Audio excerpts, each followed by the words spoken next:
នេះគឺជារឿងអាចកំបាំងភូមិខ្មោចលងនិងវិញ្ញាណនាងតី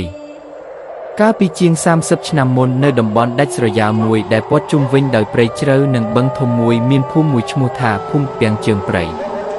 ភូមិនេះមិនសូវមានអ្នកស្គាល់ប៉ុន្មានទេព្រោះផ្លូវចូលមានសភាពលំបាកហើយអ្នកភូមិតែងតែរស់នៅដោយភាពភ័យខ្លាចរាល់ពេលព្រះអាទិត្យលិចបាត់ពីជើងមេឃយុវជនម្នាក់ឈ្មោះរិទ្ធដែលជាអ្នកស្រាវជ្រាវរឿងរ៉ាវប្រវត្តិសាស្ត្រនិងជំនឿបុរាណបានសម្រេចចិត្តធ្វើដំណើរទៅកាន់ភូមិនោះដើម្បីចង់ដឹងពីការពិតនៃពាក្យចាំអារាមដែលថាគ្មានអ្នកចំណូលថ្មីណាអាចស្នាក់នៅទីនោះបានលើសពីមួយយប់ឡើយរិទ្ធបានទៅដល់ភូមិនៅពេលរសៀលជ្រេដែលមេឃចាប់ផ្ដើមប្រែពណ៌ជាក្រហមឆ្អៅដូចឈាមបរិយាកាសនៅក្នុងភូមិស្ងាត់ជ្រុងសូម្បីតែសំឡេងសត្វបក្សីក៏មិនឮដែរមានតែសំឡេងខ្យល់បក់ប៉ះស្លឹកឫស្សីដែលបន្លឺឡើងដូចជាសំឡេងមនុស្សខ្សឹបខ្សៀវដាក់គ្នារិទ្ធបានសុំស្នាក់នៅផ្ទះឈើចាស់មួយខ្នងរបស់តាដងដែលជាបុរសចំណាស់ម្នាក់រស់នៅតែម្នាក់ឯងនៅចុងភូមិក្បែរដើមជ្រៃធំមួយតាដងបានប្រាប់រិទ្ធទាំងទឹកមុខស្មើធេងថាក្មួយបើសំឡេងអ្វីនៅយប់នេះទោះចង់ដឹងយ៉ាងណាក៏ដោយកុំបើកភ្នែកមើលហើយកុំឆ្លើយតបឲ្យសោះយប់នោះរិទ្ធដេកនៅលើគ្រែឈើជាន់លើស្រាប់តែមានខ្យល់បក់មកយ៉ាងខ្លាំងធ្វើឲ្យបង្អួចរបើកក្រាំង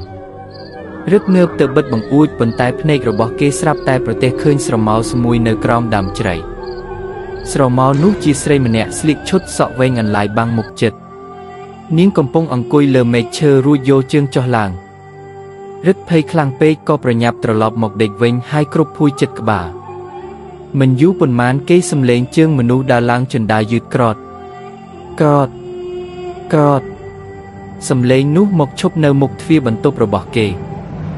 រិទ្ធដកដង្ហើមញាប់ញ័រស្រាប់តែមានក្លិនស្អុយរលួយម្យ៉ាងជិះចូលមកក្នុងបន្ទប់វាក្រអែតដូចជាក្លិនសាកសពដែលងាប់រាប់ខែមកហើយ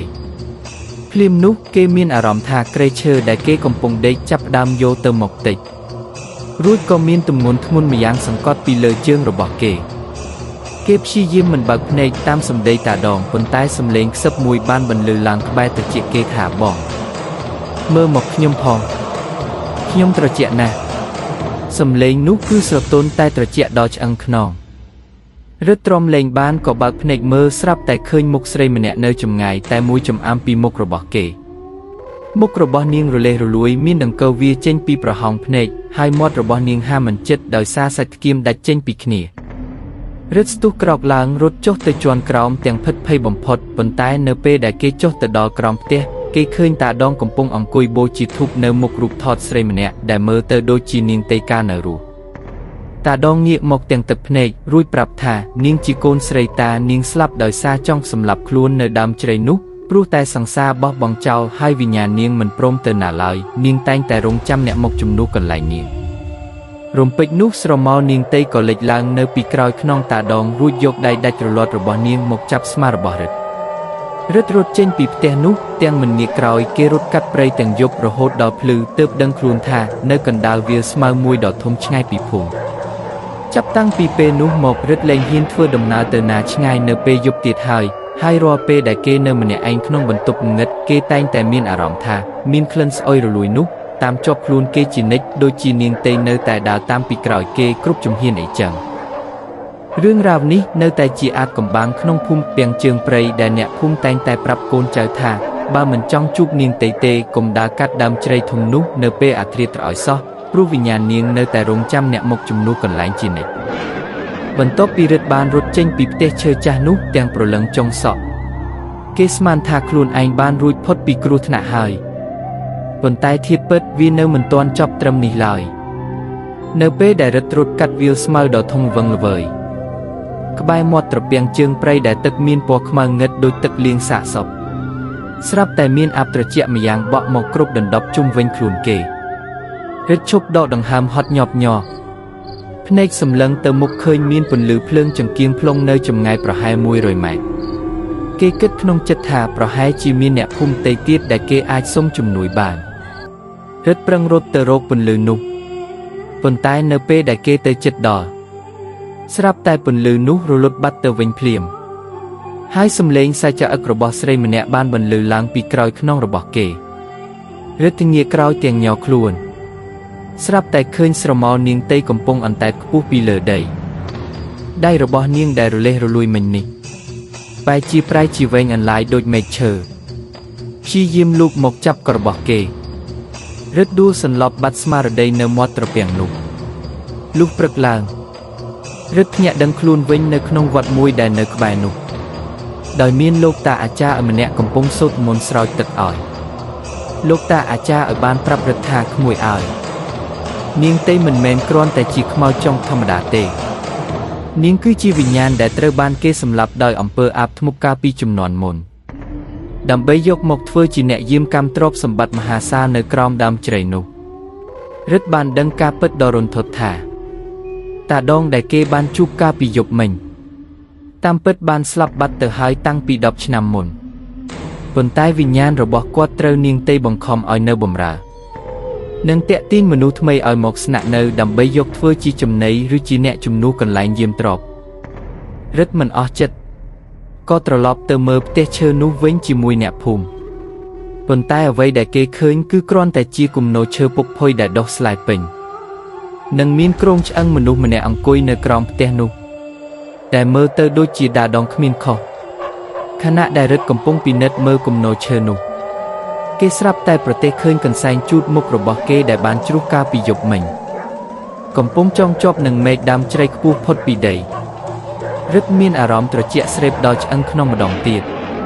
ព្រោះគេដឹងថាខ្មោចនាងទេមិនបានលែងគេឡើយនៅយប់បន្ទាប់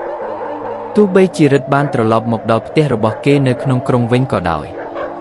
ក៏រាល់ពេលដែលគេឆ្លុះកញ្ចក់គេតែងតែឃើញស្រមោលស្រីម្នាក់ឈរនៅពីក្រោយខ្នងគេជានិច្ចសំឡេងសឹបបងមើលមកខ្ញុំផងនៅតែបន្លឺឡើងរាល់យប់នៅម៉ោង2រំលងអធ្រាត្ររឹតចាប់ផ្ដើមធ្លាក់ខ្លួនឈឺស្លេកស្លាំងរាងកាយស្គមរីងរៃដូចសាកសពភ្នែករបស់គេចាប់ផ្ដើមប្រែជាខ្មៅក្រមៅហើយគេតែងតែយល់សប្តិឃើញខ្លួនឯងកំពុងអង្គុយយោជើងនៅលើដើមជ្រៃធំនោះជាមួយនាងតីអ្នកជិតខាងបាននិយាយគ្នាថាគេតែងតែឃើញរឹតនិយាយម្នាក់ឯងនិងសើចអឹកដូចជាសំឡេងមនុស្សស្រីនៅកណ្ដាលអធ្រាត្ររហូតមកដល់ថ្ងៃមួយរឹតបានបាត់ខ្លួនពីផ្ទះដោយគ្មានដានប៉ូលីសបានតាមរកគ្រប់កន្លែងប៉ុន្តែរកមិនឃើញឡើយរហូតដល់មួយខែក្រោយមកមានអ្នកនេសាទម្នាក់នៅភូមិពាំងជើងព្រៃបានប្រទះឃើញសាកសពបុរសម្នាក់ចង់នៅលើដើមជ្រៃធំនោះអ្វីដែលរន្ធត់បំផុតនោះគឺសាកសពនោះមានសភាពរលេះរលួយដូចជាបានងាប់រាប់ខែមកហើយបើទោះបីជាគេទើបតែបាត់ខ្លួនបានមួយខែក៏ដោយហើយនៅលើមែកឈើក្បែរសាកសពនោះ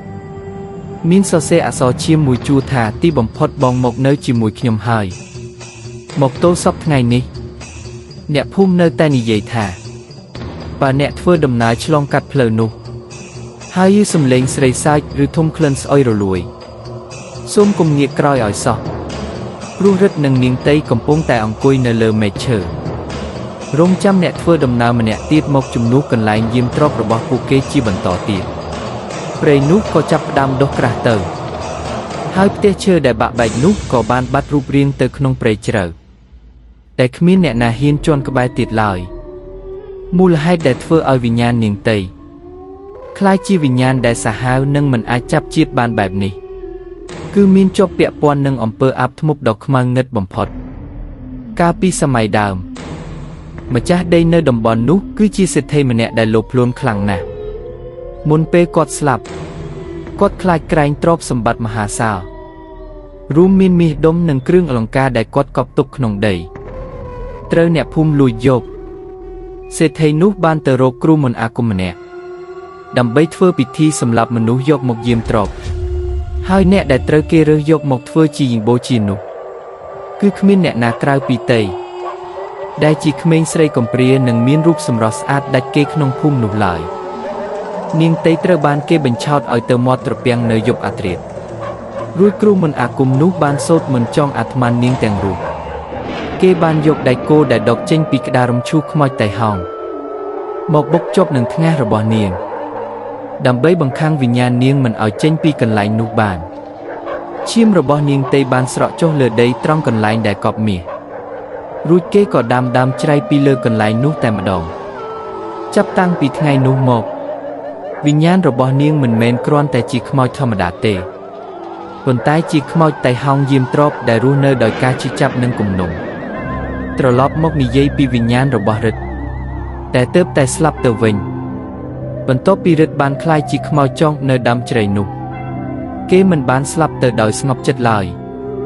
ព្រលឹងរបស់រិទ្ធត្រូវបានចងភ្ជាប់ជាមួយនឹងនាងតី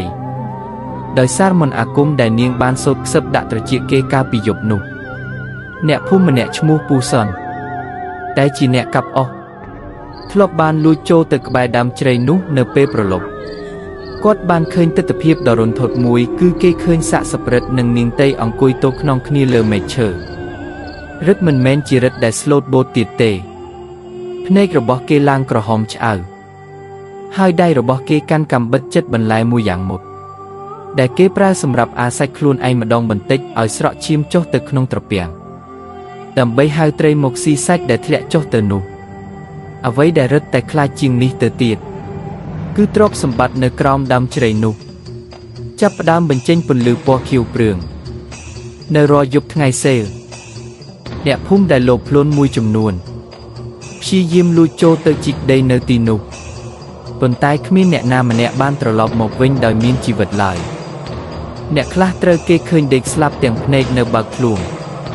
ដោយមានមាសមួយដុំញាត់ជាប់ក្នុងមាត់រហូតដល់ថប់ដង្ហើមស្លាប់អ្នកខ្លះទៀតបែរជាឈួតវង្វេងដើរសើចម្នាក់ឯងក្នុងព្រៃរួចនិយាយថាគេឲ្យខ្ញុំស៊ីមាសផ្អែមណាស់ប៉ុន្តែធាតុពិតនៅក្នុងមាត់របស់ពួកគេគឺមានតែដីនិងកំទេចឆ្អឹងមនុស្សប៉ុណ្ណោះរឿងរ៉ាវកាន់តែអាក្រក់ទៅនៅពេលដែលវិញ្ញាណទាំងពីរនេះចាប់ផ្ដើមពង្រីកឥទ្ធិពលរបស់ខ្លួនមិនត្រឹមតែនៅក្បែរដើមជ្រៃទេសូម្បីតែផ្ទះអ្នកភូមិដែលនៅឆ្ងាយពីទីនោះក៏ចាប់ផ្ដើមជួបហេតុការណ៍ចម្លែកដែរនៅពេលយប់ស្ងាត់គេតែងតែសម្លេងមនុស្សពីរនាក់ឆ្លោះគ្នាខ្លាំងនៅមាត់ត្រពាំងគឺសម្លេងរិទ្ធដែលយំអង្វរចង់ទៅចាប់ជាតិនិងសម្លេងនាងតីដែលសើចយ៉ាងគ្រលួចរួចនិយាយថាបងទៅមិនរួចទេយើងត្រូវនៅយាមទីនេះរហូតដល់មានអ្នកថ្មីមកជំនួសយើងត្រូវការឈាមថ្មីមកដល់សប្តាហ៍ថ្ងៃភូមិទាំងជើងព្រៃត្រូវបានគេបោះបង់ចោលទាំងស្រុងផ្ទះសម្បែងคล้ายជាផ្ទះជើងព្រៃដែលគ្មានមនុស្សរស់នៅសូម្បីតែសត្វពាហនៈក៏មិនហ៊ានដើរកាត់ដែរប៉ុន្តែបើយោងតាមសម្ដីគ្រូទីម្នាក់ដែលធ្លាប់ដើរកាត់ទីនោះគាត់បាននិយាយថាអាចកំបាំងនេះនឹងត្រូវបញ្ចប់លុះត្រាតែមានអ្នកណាម្នាក់ហ៊ានទៅដកដៃគោចេញពីថ្ងាសរបស់នាងតីហើយយកមាសទាំងអស់នោះទៅធ្វើបុណ្យឧទ្ទិសកុសលឲ្យវិញ្ញាណដែលជាប់ជំពាក់ទាំងឡាយប៉ុន្តែតើអ្នកណាទៅដែលហ៊ានប្រថុយជីវិតចូលទៅក្បែរវិញ្ញាណដ៏សាហាវឃោរឃៅទាំងពីរនោះជាពិសេសនៅពេលដែលពួកគេដឹងថានាងតីនិងរិទ្ធកំពុងតែអង្គុយរង់ចាំដោយក្តីស្រេកឃ្លានក្រោមស្រមោលដើមជ្រៃដ៏ត្រជាក់ស្រេបនោះជារៀងរាល់យប់ចប់ហើយនៅស្ដាប់ដល់ណាទៀតហា